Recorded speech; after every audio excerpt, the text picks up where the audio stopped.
The protagonist received a letter. In it, he was addressed as Deret, and they also said that they had not seen each other for a long time. 10 years had passed. Militar had a request for him to come to the capital. The man folded the letter, looked away, and thought with a smile on his face that he was overcome with nostalgia. A few days ago, before this event, the action took place in the city of Reton in the Guild of Blacksmiths. The voice asked about what they told him. It was the main character. He asked if he was really fired, for what reason. It was obvious that he was upset by these words. Opposite him stood a man, and on his arm was a girl. The man started shouting that there was no benefit from him working in his guild. Deret was not justifying himself. The latter was shocked by his words. The protagonist apologized to him and asked him to explain better, but the guild leader said that he simply had a very poor price-quality ratio. As it turned out, it was Guildmaster Sinon. He said that this was the reason he was firing him. He also said that he had a lot of things to do, so he should leave quickly. Deret did not argue and said that he was leaving. Sinon was glad that it all went smoothly. He stuck out his tongue and happily said that good riddance to him.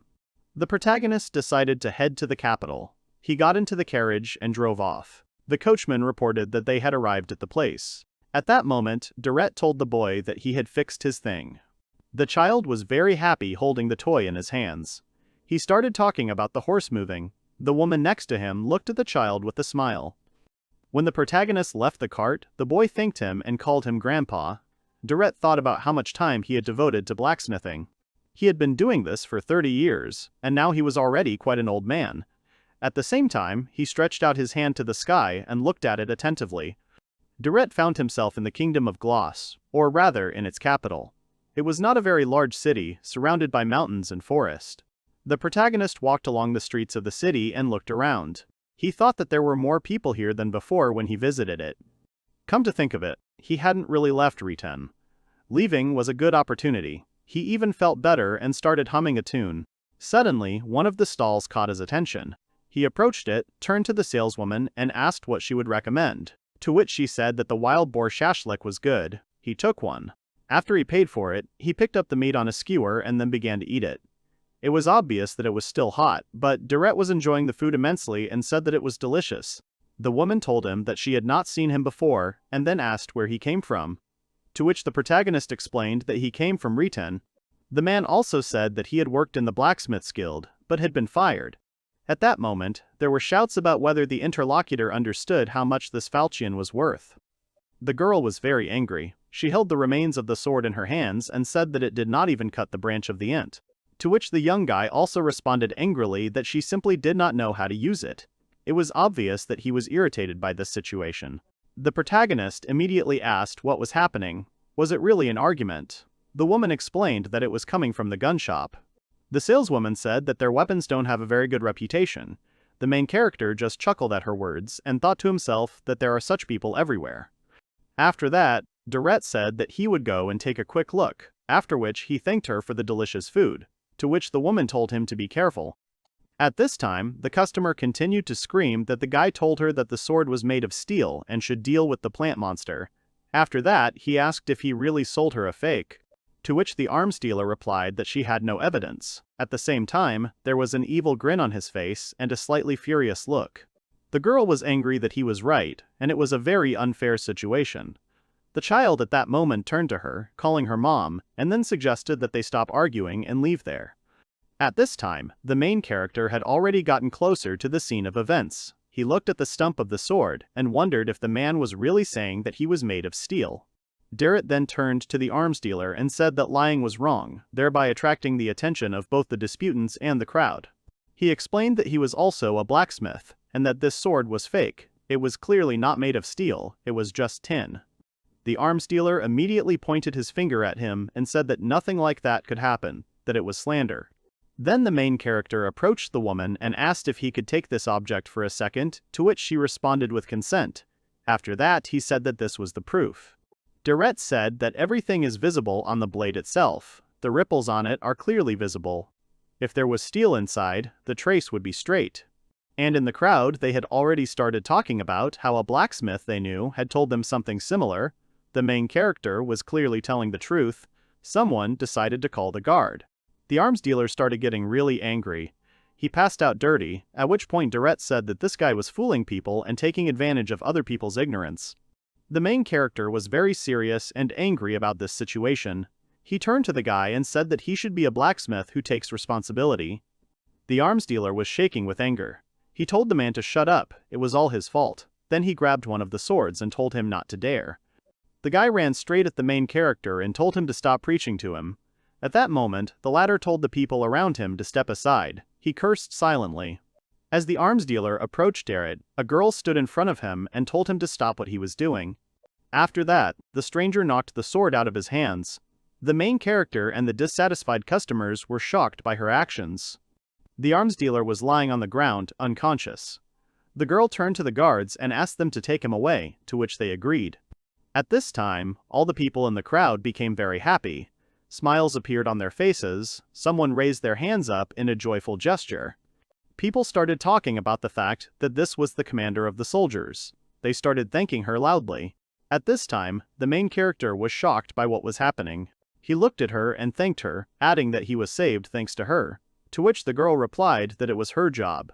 Suddenly she noticed something. She looked at him carefully, and then began to get a little nervous. She tried to ask him something, stammering.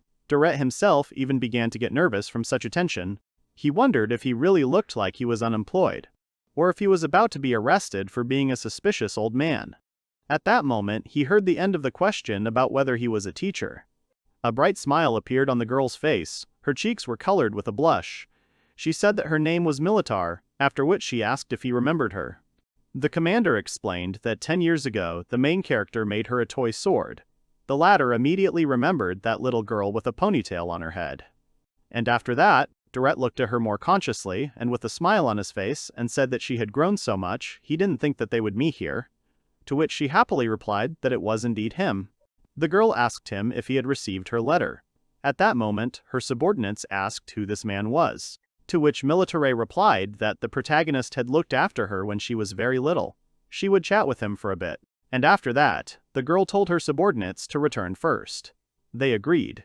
At that moment, Deret asked in shock if she had really become a commander, to which she replied that it was thanks to him. The protagonist began to say that this was an amazing achievement, to which the girl replied that it was not so, it was all thanks to her sword. Deret asked what she meant by that, to which Militar asked him to look at him. She began to slowly get him. The man's face was very tense. The protagonist took the sword and thought that it was pitch black. It was the divine magic sword Shinma, rank S, element holy. He was surprised and said that it was the treasure of the country. To which Militar replied that he had created it. Deret wondered how he could not remember such a sword. He thought it was all because of age, dementia had set in. To which the girl said that he should let her rephrase her sentence. Militar said with a serious expression that the toy sword he made for her had evolved. The main character, shocked, asked her about it again. He also added that he had never heard of such a thing. To which the girl said that she also encountered it for the first time. Militar explained that it changed its shape as she grew and eventually became like this. As a child, it looked just like a small dagger, but when she was already at a more conscious age, it became what it is now. After that, the girl told the main character that, most likely, the weapon he created can evolve. The latter looked at this sword in shock. Deret looked at it carefully and wondered if this sword was really a toy from that time. He tried to compare his memories with reality. After that, the main character asked again if it was true that it used to be a toy. He also added that he couldn't believe it. Militar said what she called this maturation of feelings. Deret looked at her questioningly. She explained that this was her hypothesis. The girl, looking at him, asked if anyone had noticed something similar in Riten when he created tools. To which the protagonist replied negatively and explained that there were no more adventurers there. And in Riten, people often change things. He thought that as a blacksmith, he could not open up there. He said out loud that because the things he created were thrown away faster than they opened. The girl interrupted him and said that it was all true, and she also called him for a specific purpose. Militar looked at him resolutely, her eyes sparkling and her cheeks flushed. She said that she had a favor to ask of him. To which the main character said that she wrote about it in a letter, after which he asked what she needed. The girl grabbed his hand and said that everything was simple. To him as possible, she asked him if he could become the personal blacksmith of their valiant army.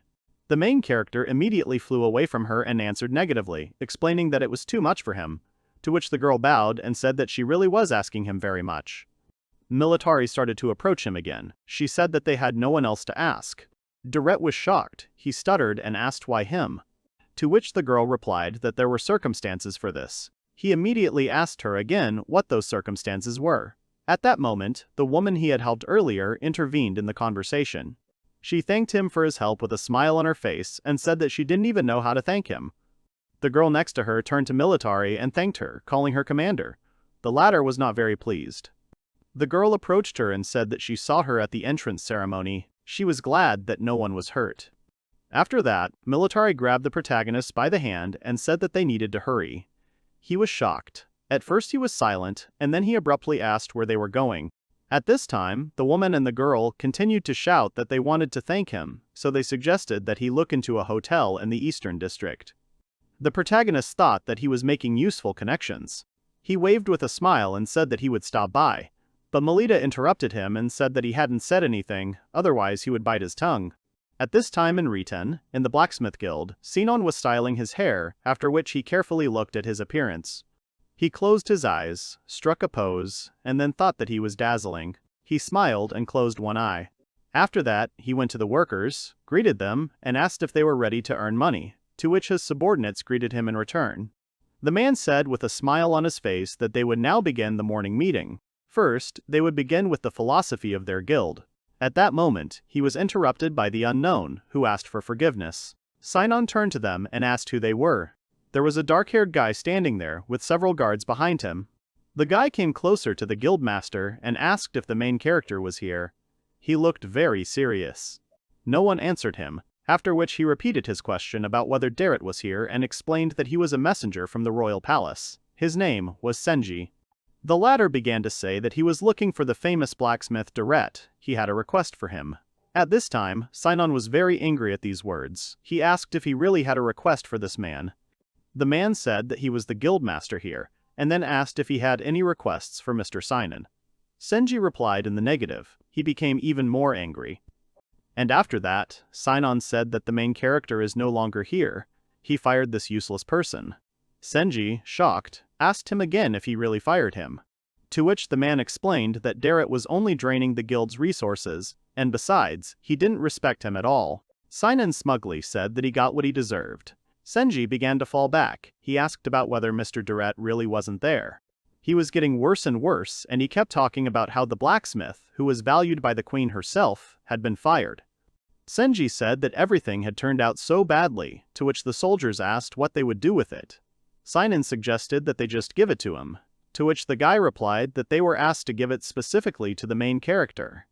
The man was very angry. He approached the soldier, grabbed the box, and asked what was in it. The soldier immediately asked what he was doing, to which Zenin replied that he was the guildmaster here. The latter said angrily that he was much more experienced than the main character. After that, he opened the box, and was surprised. In it lay the sword of the angel, Amatsurugi. It was of the rank of S, and the element of the saint. This sword seemed to glow. Zenin even started to tremble. He said that it was so beautiful, and it really looked like the sword of a real angel. Senji said that they had to give it to Mr. Deret for repairs, to which the man asked why he should be the one to give this treasure. The guy sighed and said that it was because he created it. He emphasized once again that this sword was created by Mr. Deret himself. Zenin once again thought about the words about this sword being created by the protagonist. His face was angry and shocked at the same time. And then he grabbed Senji by the collar and yelled at him, saying that this was clearly not a funny joke. Zenin said that the man simply couldn't have created it. The guard at that moment said that he should let Mr. Senji go. The latter said that the sword really wasn't in that form. Senji said that the Amatsurugi was a sword that had evolved. The room immediately went dead silent. Zenin was shocked and asked if the sword had really evolved, then added that they really thought he was a stupid person. Senji looked at him and said that it was true. The queen immediately ordered to find him. He was serious, no hint of a joke. Zenin screamed again that he couldn't stand it, after which he approached the sword and said that he would fix it now. Senji immediately put his hand in front of him and told him to stop, because he was not Deret, to which the man replied that he was the guildmaster, and therefore the best blacksmith here. After that, he looked at the others and smugly said that he was the boss here, after which he asked them to wait here. Senji thought that this was logical. The man kicked everyone out of the room. After that, he returned to the sword, looked at it, and wondered if there was a problem with the blade. Then he suggested that he could simply sharpen it with a whetstone. He's never sharpened a sword in his life, but he's watched his workers do it, so he can handle it. His observation skills are top-notch, and he's mastering everything like a master. And after that he took immediate action. However, apparently, something went wrong. A loud scream came from the house, which scared even the birds flying by. Senji immediately called out his name and asked about the loud noise and if he was okay, to which Zenin replied that he was still working, so they should remain silent. As it turned out, something went wrong. When the man began to take direct action, the sword broke into two parts. Zenin thought that this was bad. He had broken the country's treasure. This was a terrible crime. He would be executed, hanged, drowned, beheaded. He fell to the floor in fear and hit his head. The man was thinking about what to do. He was very tense. No solution came to mind. After that, he decided that he needed to calm down. He needed to think calmly and find a solution. He immediately used the breathing technique that he had developed. Suddenly, a solution came to his mind. Zenin thought that if it was broken, he just needed to fasten it back together. After that, he started looking for something in the boxes that could help him. In one of the boxes, among many objects, he found the item he was looking for. It turned out to be temporary glue. After a while, Zenin came out to them and thanked them for waiting. Senji said that he dealt with it quickly. It was immediately obvious that he was the guildmaster. After that, the boy extended his hand and asked for permission to test it. But the man interrupted him and told him not to touch the sword, calling him an amateur. He explained that nothing could be done with it for some time. Senji tried to argue with him, but Zenin asked him if he really meant to say that he doubted him. The guy tried to explain that that was not the reason, but he interrupted him again. After that, Senji looked at the sword from a distance and said that he could still see roughness on the blade, to which Zenin said that it was a lie, he had no evidence. In general, he just needed to fold it back. And then the man walked over to the box and thought he would just put it there. If they noticed later, he could blame it on them. The moment he put the sword in, he bumped it into the side of the box. Due to the sudden pressure on the sword, the broken part immediately flew off and fell to the floor. Zenin was horrified. Senji and the guards looked on in shock. The man realized that he was going to be in trouble now. The guards were angry, Zenin's subordinates were terrified, Senji didn't understand what had happened. The guy started shaking. He turned to the guildmaster, calling him by name, and then asked about the fact that he was supposed to fix it. The man started mumbling something unintelligible. He was very scared. He looked over his shoulder at his subordinates. They were not very happy with the actions of their boss. After that, he scratched his chin, looked doubtfully at the ceiling, and said that it was so strange. He was absolutely sure that he had fixed it. He said that maybe he had confused it with another one. At that moment, Senji flew up to him, grabbed him by the collar and asked him what he had done, calling him a stupid person. It was obvious that he was furious. The guy squatted down and said that the man had broken him. He knew he couldn't be relied on. Zenin immediately started shouting that it was rude. As it turned out, Senji even shed a tear. However, he reacted to the guildmaster's last words. He pointed at him and said that he was under arrest. At this time, the main character was drinking tea with Militar. He told her that he was fired from the guild. The girl was shocked. She couldn't believe that they fired such a famous blacksmith. His boss is as dumb as a cork. It was obvious that Militar was very angry. She took a fork in her hands and with particular cruelty stuck it into the cake. She said that this was the height of incompetence. At the same time, Zenin was sitting in the carriage between two guards. His hands were cuffed. He was thinking about how everything turned out like this. In his thoughts, he came to the conclusion that this was all because of the main character. He decided that he would definitely take revenge on him for this. At this time, at the Gross Army base, Militar approached Deret and said that she asked him for forgiveness, that she asked him to become their personal blacksmith. To which the main character replied that there was nothing wrong with that, now he needed to hear what he should do. To which the girl replied that everything was fine, after which she suggested looking in front of her. Militar pointed to the building and said that it was their forge. To which Deret said that it was immediately obvious that it was military, since it was very large. After that, they went inside together. The girl turned to everyone and asked for their forgiveness. This attracted their attention. They noticed them, and then greeted their commander. The boys immediately stood up, stood at attention, put their hands to their foreheads. They said that they were greeting her. Militar told them that they could relax. They obeyed her, after which they asked her about the men next to her. This girl with a smile on her face and a blush on her cheeks said that this is the one who created her sword. His name is Mr. Deret. All the boys looked at them in shock. It was obvious that they didn't really believe her words because the sword performer looked different in their eyes. The main character scratched the back of his head, after which, stuttering, he said that he was glad to meet you. His name was Deret. The boys started talking about how they had just met this legendary blacksmith. They called him an old man, saying that he didn't look like the creator of the legendary sword. They assumed that the commander was deceiving everyone. The protagonist listened to them and thought that he himself still did not believe that he had created such a sword. He also again caught the fact that they called him an old man. At this point, Militar asked where Nana Hikari was now. The boys hesitated, then replied that he had done some work and left. The girl exhaled heavily and asked if he had really done it again. To which the guys replied that they had told him, but he hadn't even listened to them. The protagonist turned to the commander and asked if she was talking about the local blacksmith, but she interrupted him and answered positively. She said that their current blacksmith is Nana Hikari. His family has made huge donations. He is the only son of Duke Felgrand. Considering his unpleasant character, he was no blacksmith. For now, they could only suppress his constant discontent. It was clear that neither she nor her subordinates particularly liked this fact. The protagonist thought to himself that there were such people everywhere. He exhaled. The girl was trying to say that he was on a completely different level when the door to the room opened. It was Nana Hikari. He had an aura about him, as if he was sparkling. With a smile on his face, he said that it was dirty here as always. Militar immediately called him by name. The protagonist turned in his direction, looked at him, and then thought that he looked exactly like his previous boss. The girl asked the blacksmith where he had been, to which the guy replied that he had gone on a date. Then the brunette asked him about the longsword. Nana Hikari took the sword and asked him if he was talking about it. After that, the guy threw the sword right into the brunette's hands and told him to hold it. The latter even flinched at his words. He didn't catch it. He and Deret darted in different directions. The latter wondered if the guy was serious now. This big shot wasn't hiding his terrible character at all.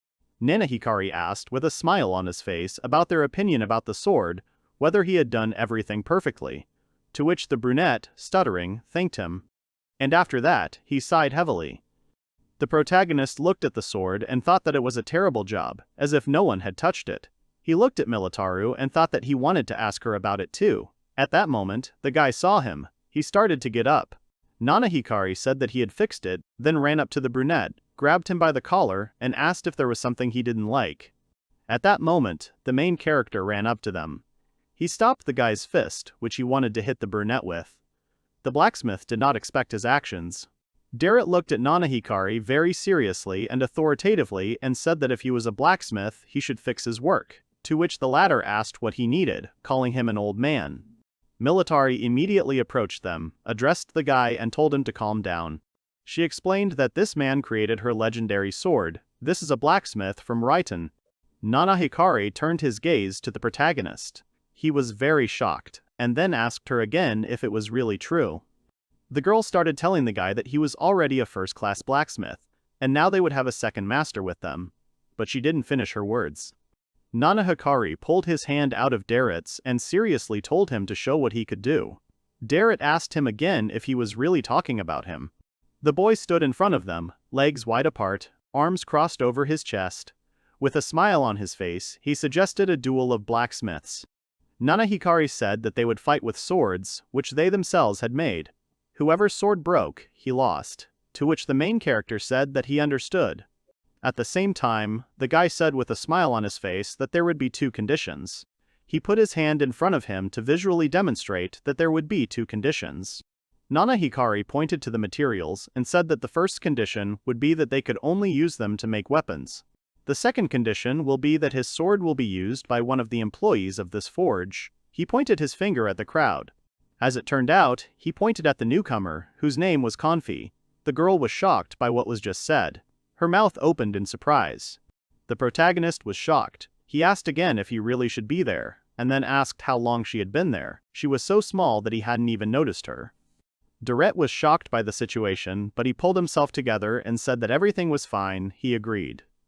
Militar was shocked by his words. She immediately called out to him. However, no one paid attention to her words. Nana Hikari said with a smile on his face that everything was decided. The main character did not even raise an eyebrow, he looked straight at his rival. The girl was angry at that moment. The guy said that the duel would be in 5 days. If the man lost, he would return to his village, to which the main character said that if he won, he would take his work seriously. Nana Hikari exhaled. He asked about what he thought of himself. This forge is his after all. After that, he left the room, loudly slamming the door. Militar immediately bowed to Deret and asked for his forgiveness, saying that she had only made the situation worse, to which the latter replied that she was not to blame for anything. At that moment, Konfi ran up to them. The girl had tears in her eyes. She asked what she should do, since she could only take care of the sword. To which the main character said with a smile that everything was fine, he would make her a sword with which she would definitely not lose. Militar was shocked by his words. He also added that they would use improvised materials to create quality weapons. Not every blacksmith can do this, he asked to rely on him, and then winked. After some time, the protagonist began to create weapons. First, he heated up the furnace, then looked around the room. He realized that there were only D-rank materials here. The man pulled the gloves on his hands and said that it was time for him to begin. At that moment, Militar entered the room and called out to him. She said that she hadn't seen him work for a long time, and then asked if she could watch. He replied that she could only do it from afar. The girl happily said that she agreed. Militar sat down carefully on a chair near the table. She really sat quietly, not making any sounds. The protagonist was melting metal in the furnace at that moment. The man thought that he had already made a plan in his head. First, he began to beat the hot material, then closed his eyes to see the full picture. Then he opened his eyes wide, and the material in his tools began to glow very brightly, illuminating everything around the room. Militar, looking at this, thought that it was a good sound. The man thought that it had only been a few weeks since he had held a hammer in his hands, but still, that was a long time. The blacksmith's blood boils in him. He can't help it, he really likes blacksmithing. The main character had a wide and happy smile on his face. The protagonist thought about making a sword sharp. He would create a better one for Konfi. He thought about using the magic thunderstone to increase the sharpness. The man sat on the ground in the lotus position, folded his hands over the material, and thought that he could definitely do this. At that moment, Militar jumped to her feet and called out to him. Deret asked what she wanted, to which she asked if he was finished yet. The main character answered positively and said that when he works as a blacksmith for 30 years, he begins to work faster, but there are some nuances. After a few moments, the sword was finally formed. It turned out to be S rank. Deret thought that it was really a treasure. He even thought that the rank was higher than he thought. At this point, Militar, looking at this, lowered her head and said that it seemed that he had clearly gone too far. The man scratched the back of his head and laughed sheepishly. A new day had come. The sun was shining outside, and many people had gathered near the forge. The girl addressed everyone. With a smile on her face, Militar said that the protagonist's sword was ready. The latter turned to Konfi and told her to come to them. The crowd started talking among themselves. They were saying that you can tell the master is right away, he did it so quickly, after which they became curious about what kind of sword it was. Konfi walked up to Deret and Militar, stood at attention, and then put her hand to her head, addressed them by name, and said that the sword was really ready. To which the main character replied that she was thinking correctly. He also wanted to give it to her right away. The man held out the sword in his hands. Holding it in his hand, the protagonist said that it was his own sword. It was obvious that he found it hard to believe. The man said that he named it Kamina. It is the sword of the Thunder Emperor Kamina. It has the rank of S and the element is holy. Deret handed it to the girl and said that it is sharp, she needs to be careful. The crowd was shocked. Konfi took it in her hands. It felt like it was glowing. A blush appeared on the girl's cheeks. She smiled broadly and said that this sword was very beautiful. Militar said that the protagonist did it with all his heart, so she shouldn't let him down. She needs to not let those feelings go to waste. Konfi immediately saluted and said that she took everything into consideration. After that, the girl said that before the battle she herself would train the girl. The crowd hummed joyfully and said that under the auspices of the commander she would definitely become stronger. Then Militar turned to Konfi with a smile on her face. She said that tomorrow she should be on the training field like a bayonet. The girl was even scared by such pressure. She immediately agreed. Deret mentally wished him luck. At this time, in the Nana Hikari estate, the latter was indignant and asked how the main character dared to do such a thing. The guy was very angry. He showed his hand to the servant and told her to look. His hand turned red, he would never forgive him. After that, he called her by name. She didn't react at all. He thought that this maid was very capable, but creepy. He said out loud that he needed to record the beatings and sue him, to which the girl said that he would not do this. Then, Nana Hikari asked her why she thought so. The maid bandaged him and then said that his hand was fine. She tied a bow for him. Nana Hikari was clearly unhappy with the situation. He was angry and bared his teeth. The girl did not pay any attention to him. She turned her head to the side and asked if these were really materials for a sword. The guy said smugly that these were S-rank materials. He took out the best ones from his storage. Among them were full metal, earth dragon scale, thunder god stone, platinum steel, eternal flame stone. He said that this would allow him to create the best sword that this blacksmith had ever seen. To which the girl replied that she understood everything. Nana Hikari clenched his hand into a fist and said that Deret should watch this. He would take revenge on him. The day of training arrived. Militar said that it was impossible to make Konfi a ballmaster in 5 days, and they also didn't know who her opponent would be. The girl listened to her attentively. The commander continued and said that the most important thing is that the sword does not break. She knows how to achieve this. Konfi said decisively that she understood. She only needed to parry the enemy's attacks. To which Militar praised her, then told her to get ready. The girl said that her body would remember everything, after which she suddenly rushed into the attack. It was clear that she was determined. Konfi was shocked that they didn't even really go through the theory, but immediately started practicing. The main character was also shocked by what was happening. And at that very moment, Militar suddenly attacked the girl, while she looked cold-blooded. The latter put her sword in front of her, thus, she blocked her blow. During this, the girl gave instructions that she should not take the side, she should block with the blade. The girl said that she understood everything. After that, Militar said that they would fight again. She answered positively, after which she thought about how she needed to repel attacks with a blade. When the commander struck, Konfi succeeded, she was very happy about it. However, she was too distracted, after which she realized that the commander was not in front of her. She immediately called out to her. As it turned out, the girl came up to her from behind, then slapped her on the shoulder and said that she had lost.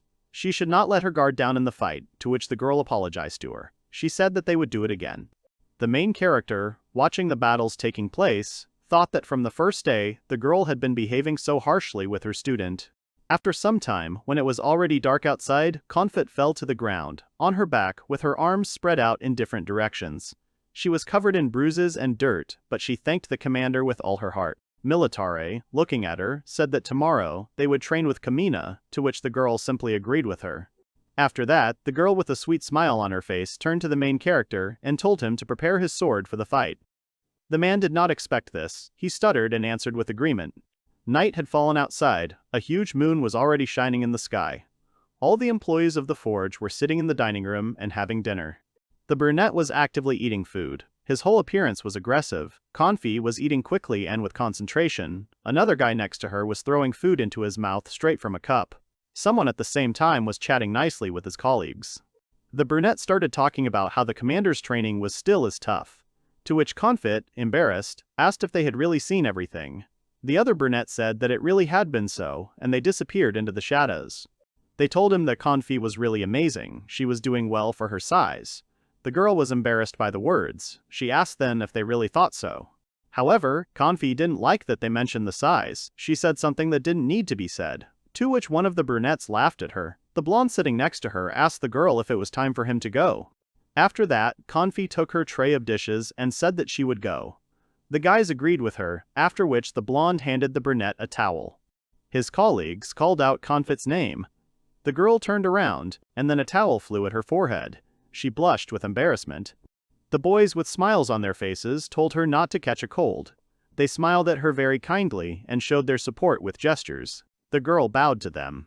Outside the window, the night had completely darkened. Nothing could be seen. The protagonist stood near a column and watched Konfi. She was training with a sword. She was practicing her blows. It was obvious that the girl had made quite a lot of progress. She was furiously delivering blow after blow. There were no signs of fatigue on her face. The man admired her. After a while, Konfi stopped to exhale and wipe her face with a towel. At that moment, the protagonist called out to her, telling her that she had done a good job. The latter immediately turned to the voice, after which she became embarrassed and asked if it was really Mr. Deret. To which the latter, with a smile on his face, asked if she was really training so late. Kanfi responded positively and said that she does this every day. She wants to try to catch up with the commander at least a little bit. The girl smiled widely. She imagined Militar in front of her and said that her dream was to become just like her. The main character said that he understood everything. The girl was pushing the girl around quite a bit. He was worried, so he came to visit her. Kanfi, with a broad smile on her face, told the man that he was a kind person, to which the latter scratched his head and said that it was just concern, after which he asked if she was really against it. The girl answered negatively. Kanfi said that the main character made her such a beautiful sword, so she can't allow it to break. The girl imagined this work of art in front of her and said that it was simply a beautiful sword. Its sound, like light peals of thunder, awakened something unknown to her before. It was clear that she simply loved this sword. The protagonist froze for a second. The girl called him by name, to which the man said that he had disturbed her, so he would go back. Deret, with a smile on his face, turned around and waved to her, to which the girl wished him good night. Kanfi's inspired face, Deret thought that he couldn't believe that she liked the sword he made so much. He wondered when was the last time his work made someone so happy. It was obvious that the main character was pleased with this fact. He smiled, then turned around and said that everything was decided. The man was walking along the road and thinking about how he would have to work with Kamina. At the same time, he was humming a cheerful song. 4 days had passed since the announcement of the rivalry. Nana Hikari was very angry and dissatisfied. He called out to Gilmas. The boy asked him why his sword was rank A and had no element. It was a hard sword. The servant was scared by such pressure. It was obvious that Gilmas was very worried. He stuttered as he said that it was very difficult to process S-rank materials. To which Nana Hikari very angrily said that he didn't want to know anything, after which he raised his hand to the side and told the guy to go away. To which the latter mumbled and said about the payment. The heir of the house held out a sword in front of him, after which he asked the guy if he really wanted to pay with his life before him. Gilmas ran away from home in fear. Nana Hikari turned to his servant Eigen and told her to call one person to him, to which the girl said that she understood everything. After some time a man came to him who was the mercenary Detroit. He turned to Nana Hikari and asked about what he really called him, and at the same time he called him Lord. The guy was sitting at the table and drinking coffee. He explained the whole situation with Deret to the man. He also told him that he had failed to make an S-rank sword, to which Detroit said that the rank was not important.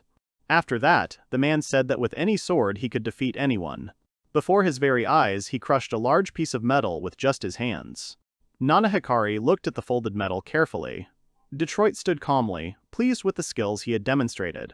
The boy thought that it was immediately clear that he could not lose. The heir of the house grinned and thought that this was even too easy for him, but it would be even better this way. After this, Nana Hikari turned to the maid, calling her by name, and then told her not to tell her father or mother about this.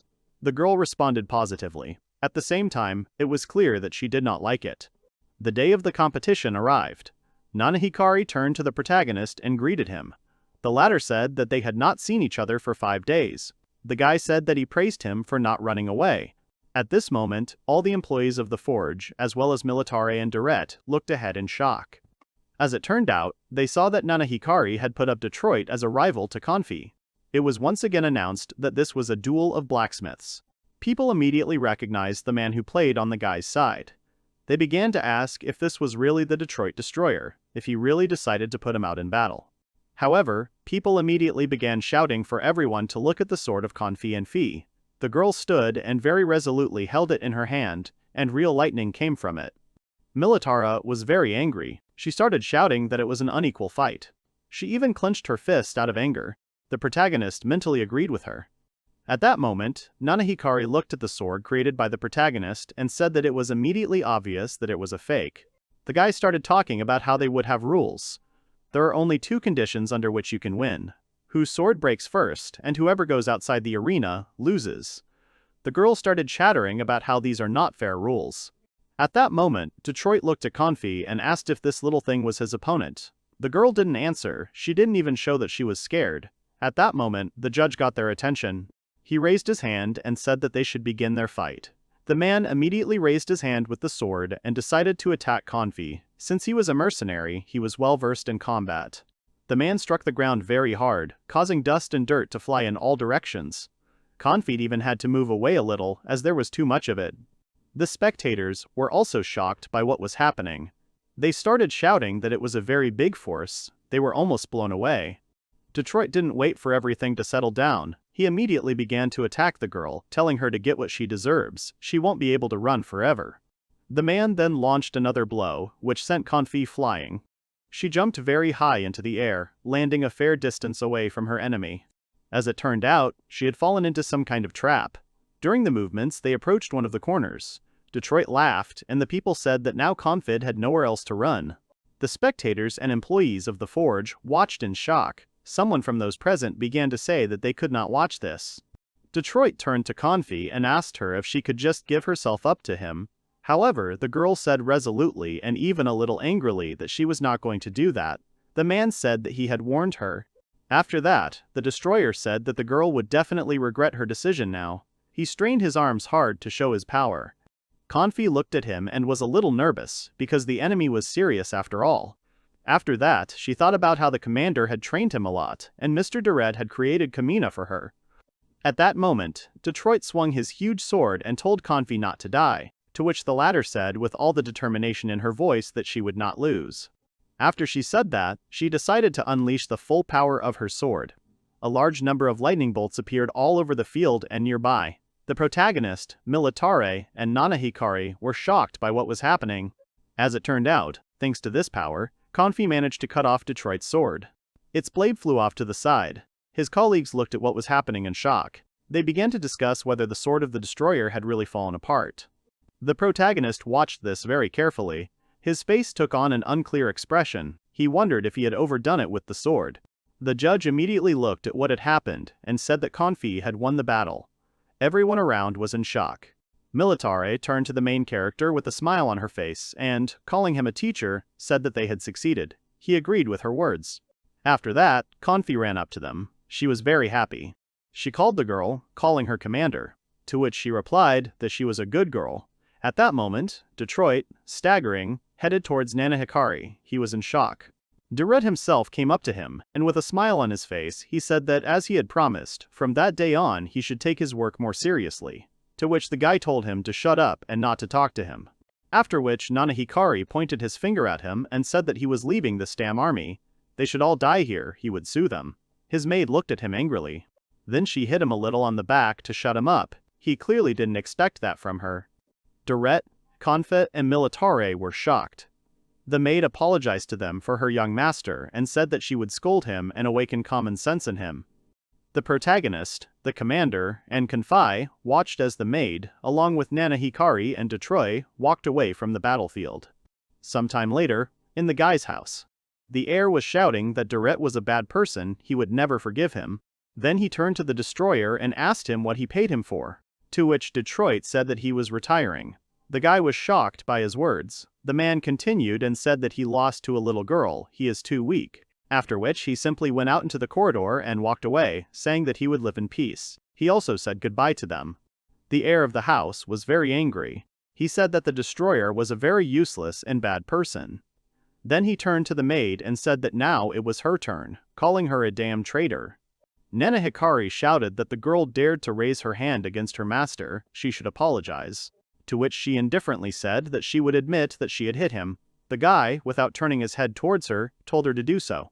The maid had already taken a step to the side when she said about him using S-rank materials, and also about the destroyer living in the mansion. The girl continued and said that she reported all this to his parents, after which she said goodbye to him and walked away. Nanahikari was shocked by what she said to him last.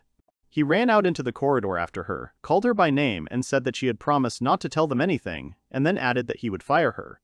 At that moment, he was called by name. It was his parents.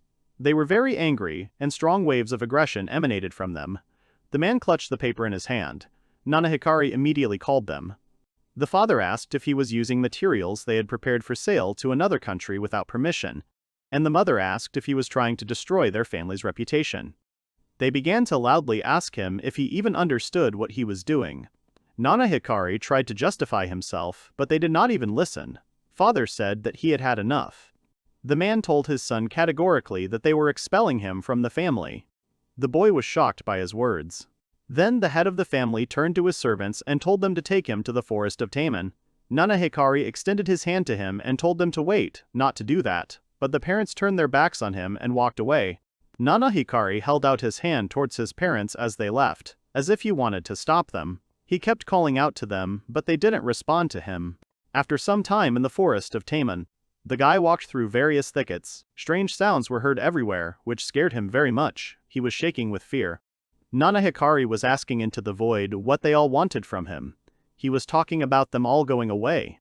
The first abrasions had already appeared on his face. He was thinking about how he was now surrounded by monsters and abandoned in the forest. And all this happens to him because of the main character. He envied him, so he decided to challenge him to a duel. Nana Hikari stopped in his tracks, lowered his head, and thought about why he hadn't just been more honest in that situation. At this time, near the army forge, Militar told Konfi that this duel was at a decent level. She behaved like an experienced soldier. The girl saluted the commander and thanked her, and then added that she won thanks to her and Deret, to which the latter, with a smile on his face, said that he simply made a sword. The main character said that the main contribution was from the girl. The latter smiled sweetly at these words. At that moment, she was called by name.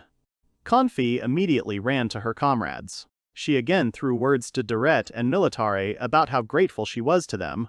When she reached the guys, they started shouting that they congratulated her, that she was a good girl. Militar looked at her and said that this day marked the beginning of her brilliant career, to which the main character responded with agreement. After that, the girl announced to everyone that from today on, Deret would become the new blacksmith of their army. Everyone began to rejoice and chant that he was an old man. He thought that if only they wouldn't call him that. At the same time, in the kingdom of Grossa, in the palace, it was quite large, with several towers. Senji was walking down a dark corridor. Then he heard someone start shouting to be let out.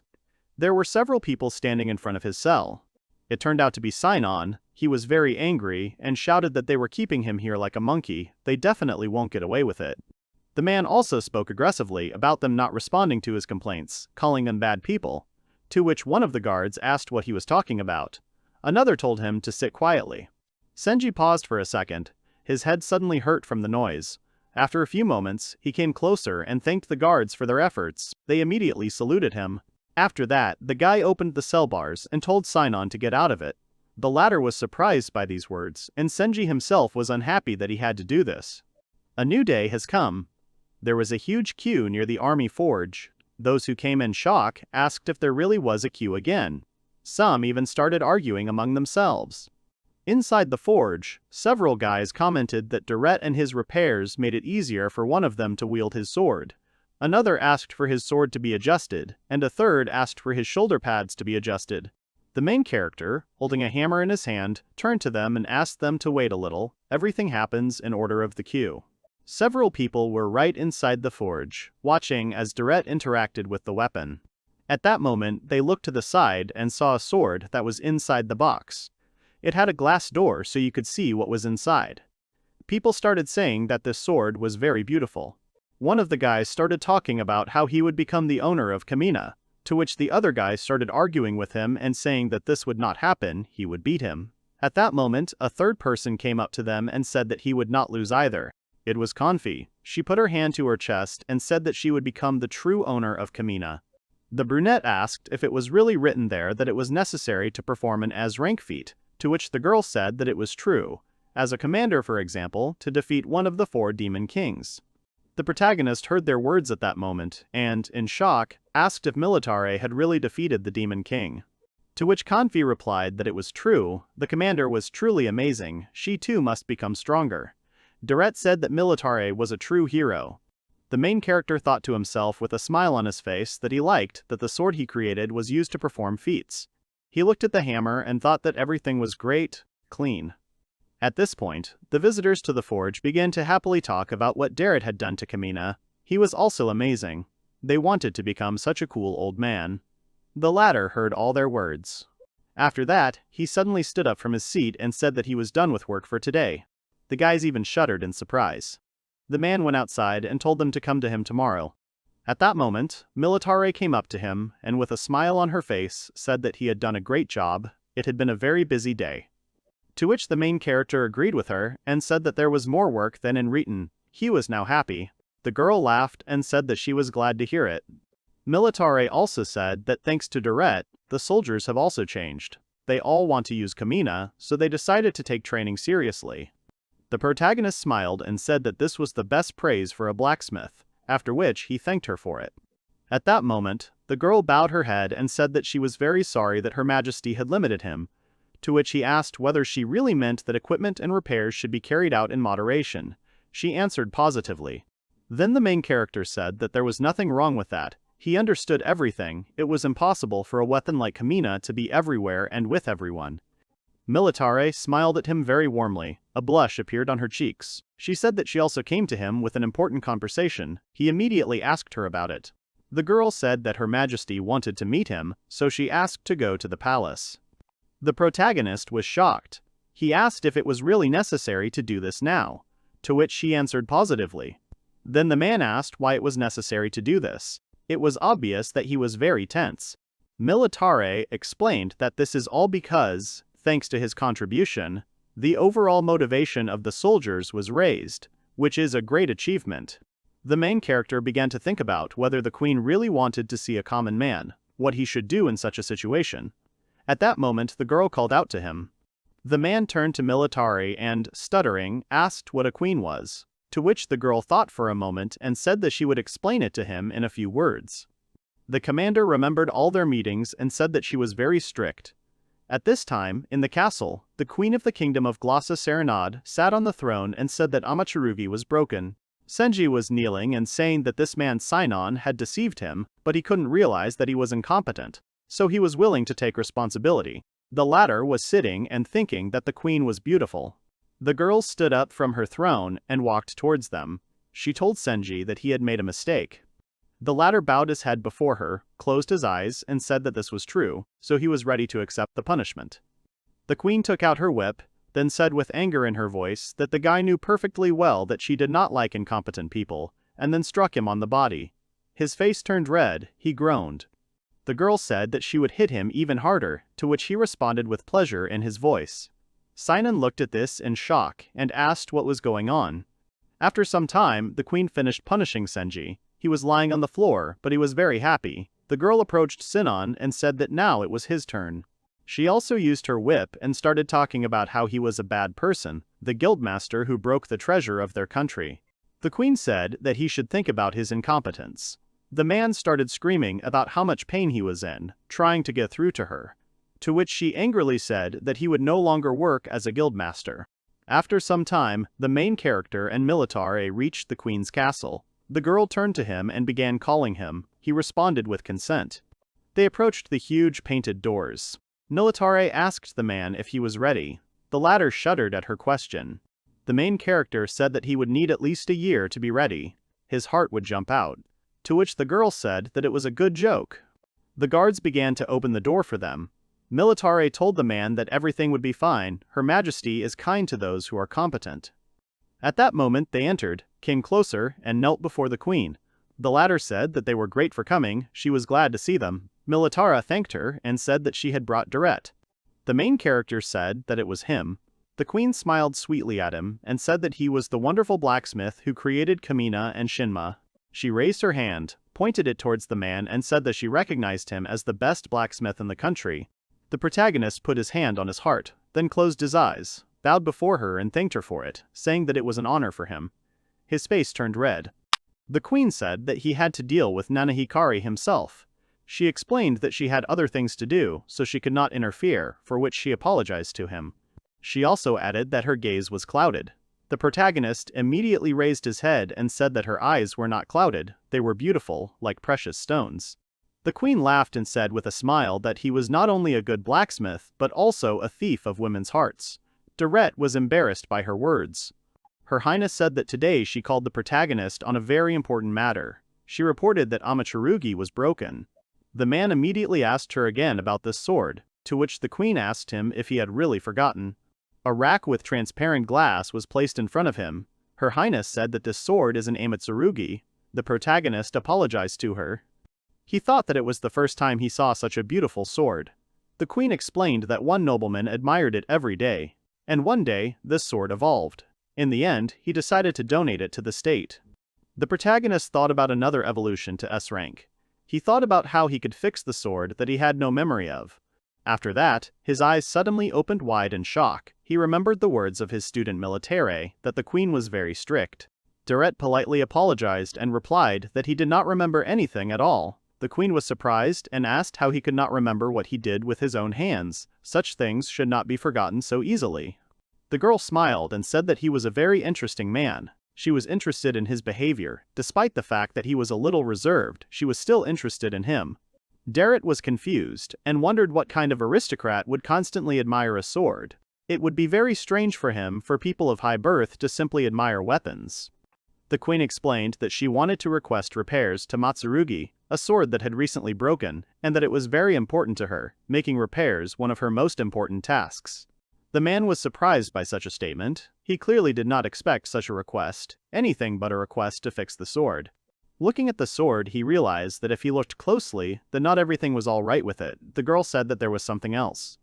Another middle-aged man burst into the room, fell hard onto the cold floor, and was roughly pushed into the room as if he were a criminal who had committed a very serious crime.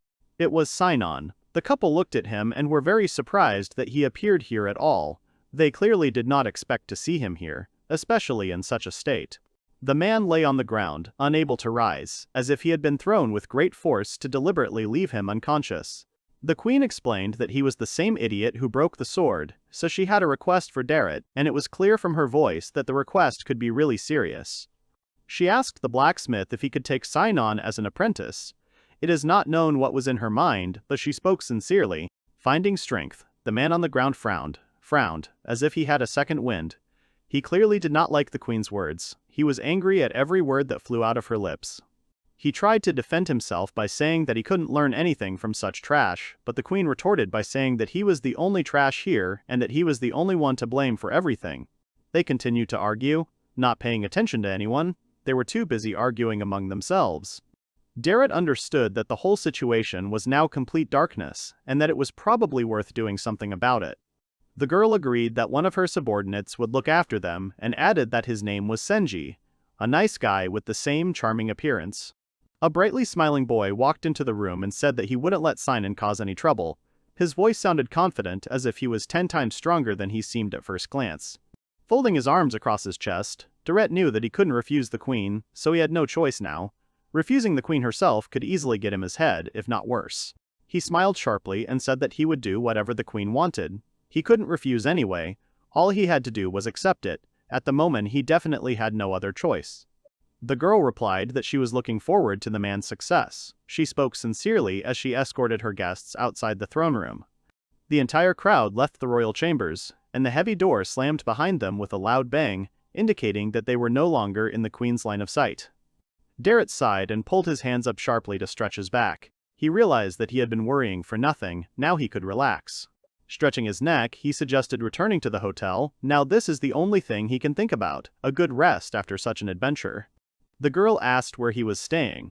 The man replied that he was staying at a hotel in the Eastern District, a good place to stop and rest. Senji suggested that he stay at the National Guard dormitory. Deret was embarrassed and said that it was not worth it. He was embarrassed to be there. He clarified that he was staying in a very good hotel, so there was definitely no need to worry about him. The guy offered to see them off. He couldn't leave his guests without due attention. Eastern region. Deret pointed to the place where he stopped. A small 2-story house with a bunch of rooms inside. It looked cozy. When he came in, he told Dell that he was back and was glad that he had some time to rest. The girl smiled happily and greeted the man, saying that she began to worry because he had not returned for a very long time, which made her woman's heart worry. Militar was displeased. She loudly announced that she was also going to live here, which surprised the couple greatly. They clearly did not expect the girl to flare up so sharply. With a sinister smile, the girl said that from today on, she was also going to live here. She didn't want to let Deret go just like that, which was proven by her firm voice and straight posture. Dell nodded awkwardly and said that she would prepare the room very soon. She was a little worried by the girl's anger, It wasn't every day that people looked at her as if they wanted to burn her right now. She turned sharply and turned to Deret. She urgently needed to know something. She asked what to prepare first, a bath or dinner. The man answered that if Militar was here, then dinner first. He took care of his companion as if she were his daughter. The girl and Sinon didn't like this. They got very angry, but each had their own reasons. The man shouted, "Why is only Deret being spoiled?" and said that he is also staying here. He was frankly jealous and wanted to get the same attention from the sweet girl for himself. Senji kicked him, saying that no one would let him stop here. He was angry and definitely couldn't let him continue like this. Dell sadly reported that there were no free rooms left and there were only stables. No matter how much Sinon wanted to, he would have to leave. Sinon was surprised by such impudence. Offering him the stables, Senji grabbed him by the ear and tried to drag him away. He was already starting to get angry. The man definitely didn't like this. He reminded her that he was the guildmaster. The guy reminded her that he was already a former master, so it didn't matter anymore. Dell asked the couple to wait a bit. Militar turned sharply to her teacher. She wanted to know something. The man was surprised and turned his attention to the girl. He became interested in what she wanted from him. She asked if they had plans for tomorrow, to which she received a negative answer. The man said that he had absolutely nothing planned for tomorrow. The girl became inspired and said that then they would be able to spend the evening alone together. The next day, Deret shook hands with the man, who was very pleased to meet the blacksmith. He said that he had heard a lot about Deret. Rubbing the back of his head, the man explained that Nana Hikari had fired everyone, so they had no choice but to go outside. But they were all just glad to return to their commander, because they had not seen each other for a very long time. But suddenly, his voice acquired a completely different tone, as if he was about to tell some secret. He explained that there were probably many people like Nana Hikari who were capable of breaking the national treasure. He asked, shouldn't that be punished? He was just lucky that the queen was merciful to him. Suddenly, Senji appeared next to him and reminded him that it was time to start repairing the sword. Deret was glad that he was reminded. He had almost completely forgotten about it.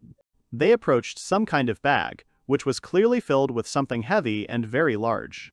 Senji suggested using this. In the bag were steel ore, larval stone, aqua stone, and magic fortification stone, and some other small stones. The guy shared that he hid it from Nana Hikari because it would be better if Deret would use them, as a blacksmith who knows his business and sincerely loves it.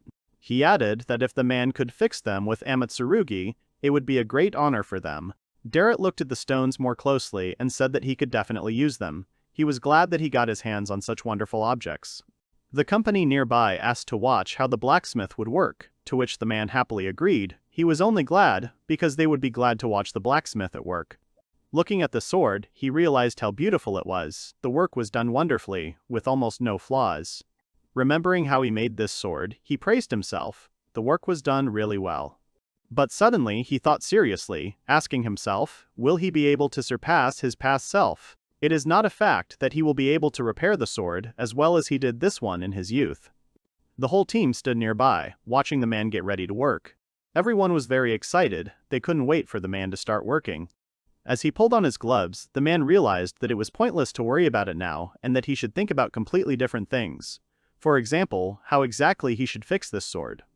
He began to work, long and patiently, like a real blacksmith. He suffered for a long time, but it was too late to retreat.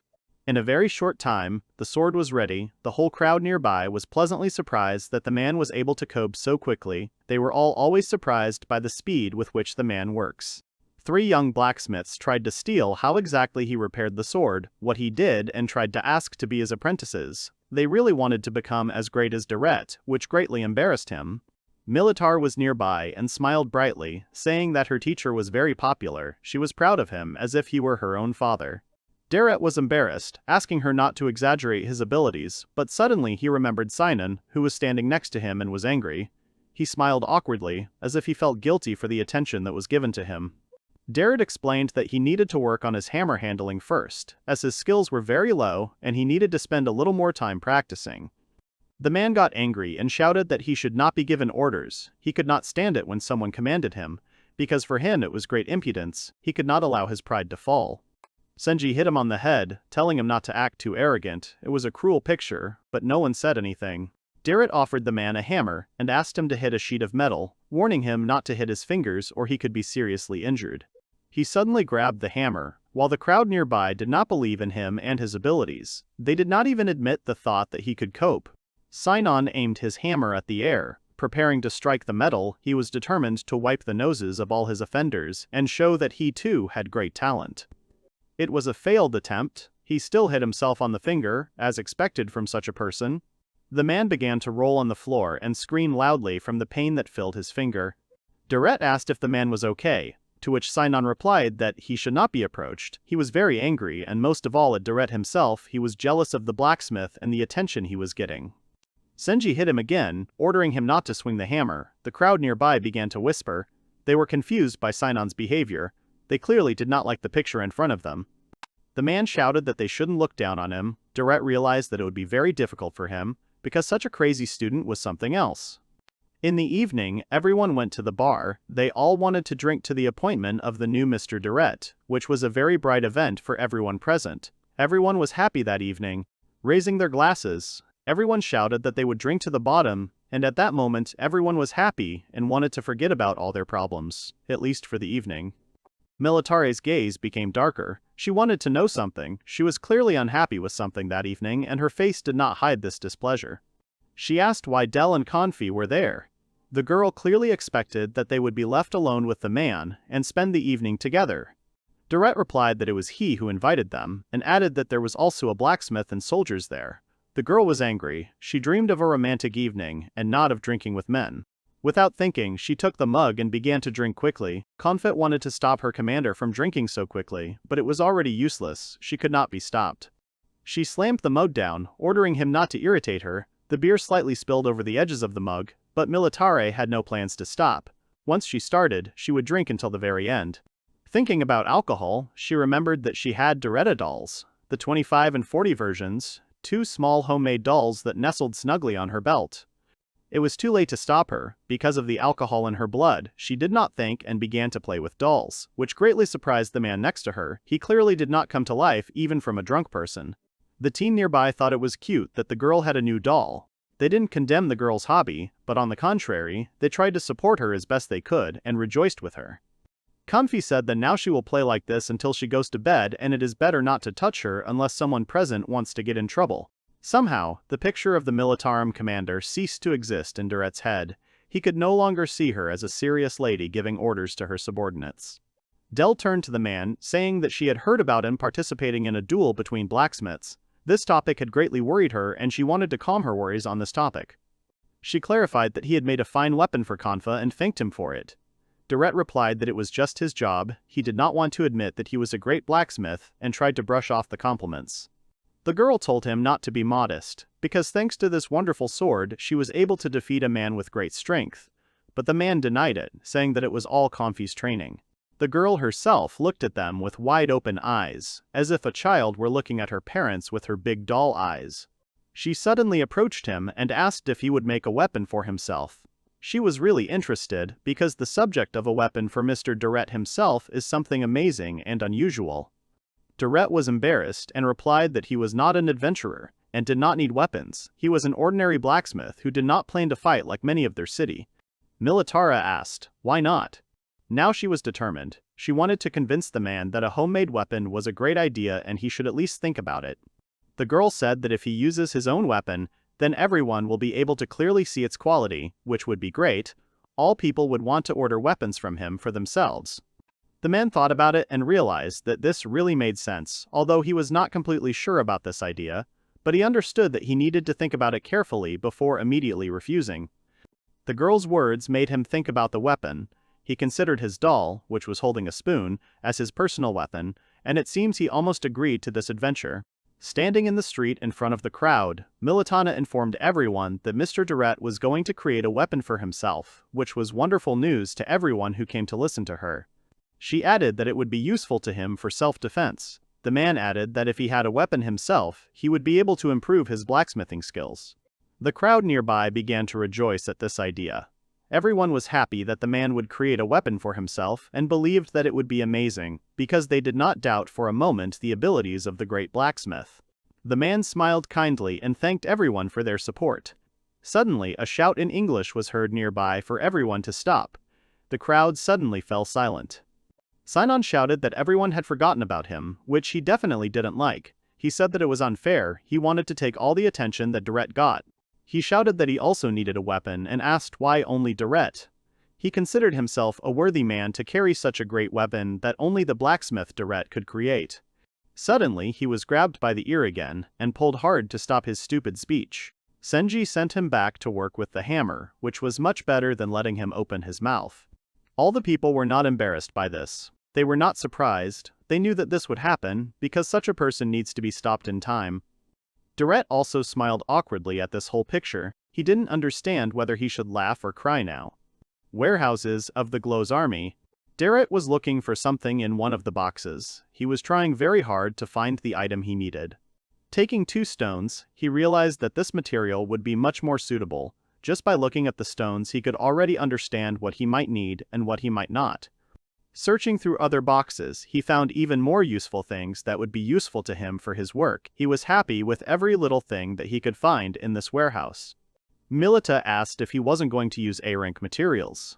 She reminded him that he could use them without any hesitation, since no one would object. The man answered negatively and added that a low rank would be enough for him. He did not want to take high-rank materials. Deret said he wanted to leave the good for the soldiers. He couldn't take all the best for himself, because there were people around him who needed it much more. This phrase made the girl realize how good a person he was. She opened her eyes wide, realizing what a noble man was standing in front of her, with a kind heart and a big soul. She shrank and began to tremble. The man was surprised. He turned around and could not understand why her behavior had suddenly changed so abruptly. It frightened him for a second. Wiping away her tears with a handkerchief, she said that her teacher was a very noble man. She could not even think about how big the soul of the person standing in front of her was. Deret replied that she was overestimating his abilities, then added that he had taken everything he needed and was ready to go. He was already impatient to start working on his weapon. A crowd gathered around the man. Everyone was very interested in what kind of weapon he would create for himself. Everyone was ready to help or offer their ideas about it. Scratching his head, he admitted that he had many ideas, and he himself did not know what to create. From the crowd, they suggested making a sword, a very loud female voice. The girl proudly announced that she could help in sword training. She hoped that she could take her teacher as a student and be useful to him, to help, as he once did. The man sighed heavily at the mention of the sword. He did not believe in his ability to control the sword. He wasn't really sure if this was a good idea. He had visions in his head of him stupidly trying to control a heavy sword and failing. Deret put on a glove and said that he would rather do something else. Militana was surprised. She did not immediately understand what he meant at all, but the man remained silent and picked up a hammer. Having shown it to everyone, he said that he would use a hammer as a weapon. He smiled brightly, already imagining how he would use his personal weapon, which he would make for himself. The crowd nearby was surprised. They didn't expect to hear that. They thought about any weapon, but they definitely didn't expect to hear about a weapon in the form of a hammer. It really surprised them. The man explained that as a blacksmith he often uses it, so it will be much more familiar to use, and for him it will be the most convenient weapon, at least for him, as a blacksmith. Deret added that since he was more accustomed to swinging a hammer, he would be much better at using it as a weapon, and it would be easier for him to learn how to use it. The crowd understood. They all knew that this was all that could be expected from a blacksmith. They would support any idea the man had, so they were no doubt happy for such a cool idea for a weapon. After some time of working without interruption, he showed the people a huge hammer. The weapon looked very heavy, but at the same time, very reliable. The whole crowd was shocked by the size and quality of the man's work. They clearly did not expect such a high level, but they clearly liked what they saw. Looking at his work, he thought that it looked good. He shared that all that was left was to give it a name, and then the weapon would be completely ready for use as a weapon. Militana came closer and said that she had a very good idea for what to name the man's new weapon. The crowd knew that the girl would definitely be able to give a very cool name to the sword. They had no doubt about it, because the commander was the best at giving names to a variety of weapons. She proudly suggested the name Deretta's hammer. She had no doubt that it would clearly please everyone standing next to her now. Everyone suddenly fell silent, including Deret. Everyone was clearly frozen in shock at such a name. At one point, the crowd started shouting loudly. They were happy with such a name. Unlike the man, he definitely didn't like it. He considered this name terrible. People were shouting that it was a really cool name and it was great for a weapon. They clearly liked the name for such a great weapon. The man didn't like it, but he couldn't say it directly because several pairs of eyes were directed at him, waiting for him to say something about the name. After a few minutes of silence, he replied that, let it remain so, he could not allow the bright dreams of the crowd to be shattered by his refusal of such, albeit terrible, a name. The whole crowd screamed. They were happy, and Deret was happy that they were all happy. That was the most important thing for him now, that everyone was happy. Deret's hammer. If you put magical power into a hammer strike, it will be as powerful as a meteorite falling. A few weeks later, the second training area. A man stood in the middle of a field, practicing, swinging a hammer, training his strength so that it would be easier for him to use the weapon in the future. There was a guy nearby who supported the man, saying that he was doing very well, to which Deret thanked him. The man wiped beads of sweat from his forehead after a hard workout. The guy explained that it is necessary to let go of the sword in time during a strike, and that the man should simply be more careful, because in such a position he is very vulnerable after a strike. Deret said that he understood everything. The young man continued, saying that a hammer, unlike a sword, could be used as a shield and added that the man needed to practice defense. Deret replied that he had hopes for him. At the very beginning of training, the man's body did not obey him, and he could barely move. Training was very difficult for him. Almost without thinking, he swung his hammer again, the swing confident and powerful, as if he had just directly attacked the enemy standing in front of him. Now everything is much better. His body has started to obey. Movements and swings are no longer so difficult. The time spent on training was not wasted, which he was very happy about. The guy shouted words of encouragement, saying that the man was doing very well. He was also very happy for the success of his new friend and sincerely believed that his skills would become even better. Still, with the hammer, his experience as a blacksmith came in very handy, and it was easier to wield than the man thought. He chose the weapon that suited him perfectly. He trained a little more until they both decided to take a break, since the man trains almost all day. Deret sighed heavily and sat down under the shade of a huge tree to rest a little after such a hard workout with his hammer. Suddenly, a girl appeared next to him and said that he had done a very good job. She walked proudly next to him, as if she had been watching the man's training for a long time. Militar added that he had no free time at all with all these trainings. Deret was glad to see the girl. After all, it is always nice to see familiar faces. She added that, thanks to him, all the soldiers were happy to study and spend time with him. He was an authority for them, and the main example of what they should strive for. He glanced at the guys nearby, who were practicing, swinging training swords. Someone was running, a group of people were doing push-ups, everyone was busy with their own business. He smiled, watching such a powerful picture, and the man's gaze suddenly caught on the girl's belt. Something attracted him there, something that was hiding under the girl's cloak. There were two toys in the shape of a man hanging there. He was surprised that she still carried them with her. Two versions, 25 years old and 40 years old, this picture both surprised and touched the man at the same time. Militar asked permission to sit next to him, to which he quickly agreed. He is always glad to have pleasant company nearby, because spending time with someone is much better than alone. Deret wondered if he really thought about it. These days were very eventful, despite the weight of danger and the adventures he experienced. He understood that if it weren't for her letter, he had no idea what would have happened to his life. He could have lived in much more terrible conditions after he was cruelly deprived of his job. It was as if he had discovered a new world that he really wanted to explore. The man understood that if things continued like this, his thoughts were interrupted by a cry that trouble had come. The couple looked at the one who had broken the silence that was between the couple. The young soldier was looking for his commander, saying that trouble had come, and from his frightened look, it was clear that the situation was indeed serious and required the captain's intervention. The girl quickly stood up and asked what happened. Her voice quickly acquired stern notes. She quickly switched between rest and work because she needed to act quickly. The guy started saying that in the forest of stone trees, we saw steel bears, special monsters, and added that these were A-rank monsters, some of the most dangerous monsters that could appear in the forest. And the situation was extremely serious. The couple who listened to all this were shocked by such information. They understood that they needed to act quickly before things became much worse than they were now. The couple entered the panicking city. All the people were running in panic, collecting things. Everyone was trying to save themselves and their things. People wanted to save themselves and their loved ones. Deret asked what kind of monsters these were. Militar remembered that she hadn't explained anything about the monsters to the blacksmith, since he probably wasn't aware of all the most important events. In simple words, their intelligence and aggressiveness are much higher than that of ordinary monsters, which makes them much more dangerous for ordinary adventurers, and it is not worth approaching them once again. The man shared that he was hearing about these monsters for the first time. The girl explained that such monsters are very rare, so little is known about them. She added that these monsters will attack just like that, as if they hate people. As soon as they see them, they will want to kill. They do not think, they are driven only by instincts, which is very dangerous for people. Deret was surprised and asked if it was really that bad. The girl confirmed his thoughts. She understood that not everyone could deal with these bears, and it could cost the life of anyone who met him. The man clenched his jaw. This information scared him. Now he realized how serious everything was.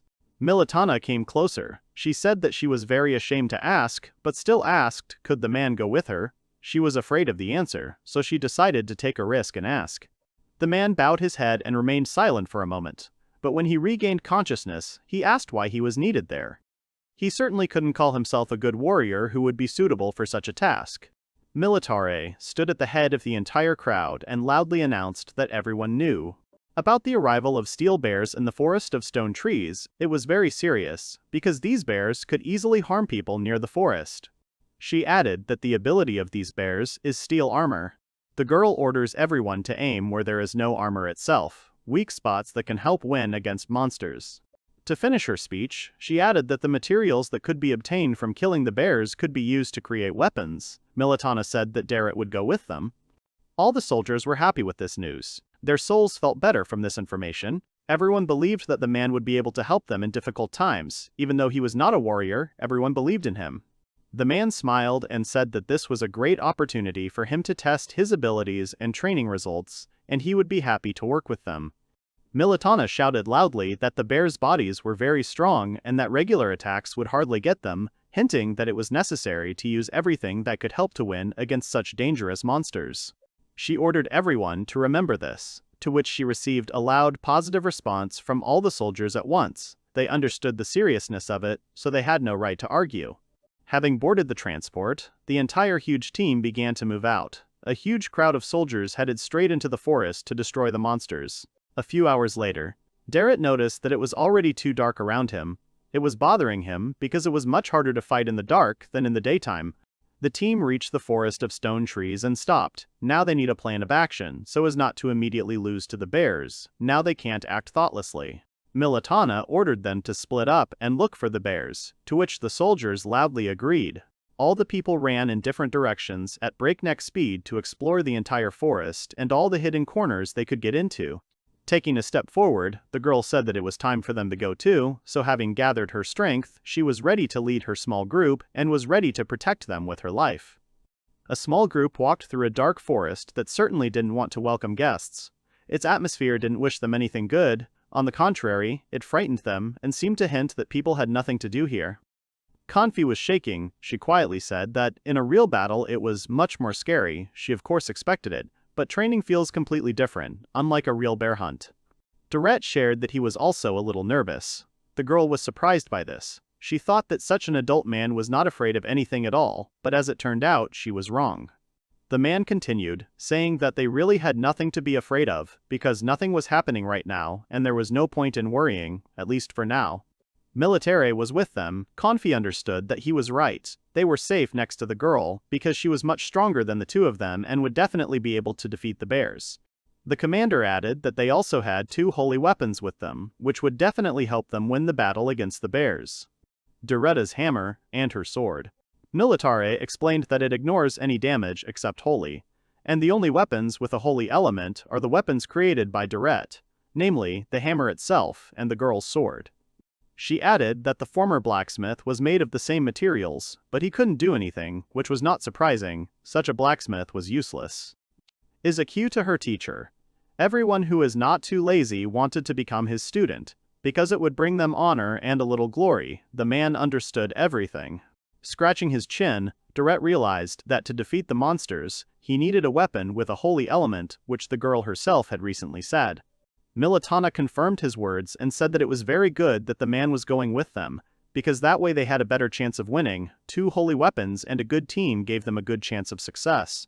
All 3 heard a strange howl. They turned around sharply. In the silence of the forest, Every sound became several times louder, so the team reacted quickly to the howl. There was a huge crowd of goblins behind them, and all three of them tensed up in surprise. They clearly did not expect to suddenly encounter a crowd of goblins on their way. Kanfi started screaming that they would all be eaten. Deret's eyes widened at the picture in front of him. He clearly wasn't expecting such guests in the forest, and he tensed up a lot, and realized that he didn't know what to do now.